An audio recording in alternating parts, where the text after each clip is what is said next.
ভারতের আকাশপথে ঘটল এক গভীর শোকের দিন।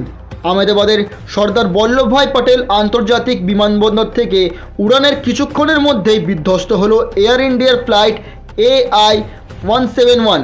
এই আন্তর্জাতিক ফ্লাইট রওনা দিয়েছিল লন্ডনের গ্যাটউইক বিমানবন্দরের উদ্দেশ্যে। বিমানটি ছিলেন মোট 242 জন, 230 জন যাত্রী এবং 12 জন ক্রু। টেক অফের ঠিক 30 সেকেন্ড পর মাত্র 625 ফুটের উচ্চতায় বিমানটি হঠাৎ করে নিচে নামতে শুরু করে।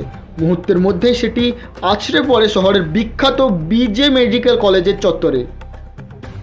ধ্বংসাত্মক আগুন আর বিস্ফোরণের শব্দে কেঁপে ওঠে গোটা এলাকা। ঘটনাস্থলে প্রাণ হারান বিমানটির 241 জন আরোহী এবং অন্তত 28 জন সাধারণ নাগরিক, যারা ছিলেন কলেজ চত্বরের আশেপাশে। মৃতের সংখ্যা পেরিয়ে 260-এর গণ্ডি পেরিয়েছে। গুরুতর আহত আরও অনেকে, যাদের অনেকে চিকিৎসক ও মেডিকেল কলেজের স্টাফ। এই ভয়াবহ ঘটনার মধ্যে থেকেও অলৌকিকভাবে প্রাণে বেঁচে যান মাত্র একজন ভারতীয় নাগরিক, বিশ্বাস কুমার রমেশ। তিনি একমাত্র ব্যক্তি যিনি জরুরি দরজা দিয়ে বাইরে বেরিয়ে এসে বেঁচে যান।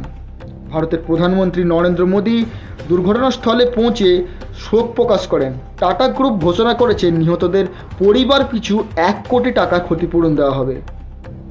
ঘটনার পর থেকে সক্রিয় তদন্তে নেমেছে ভারতের এভিয়েশন তদন্ত ব্যুরো AAIB, আমেরিকার NTSB, ব্রিটেনের AAIB এবং বোয়িং কোম্পানি। প্রাথমিকভাবে ঘটনার ধারণা করা হচ্ছে ইঞ্জিন থ্রাস্ট এবং ল্যান্ডিং গিয়ারের প্রযুক্তিগত সমস্যা ছিল।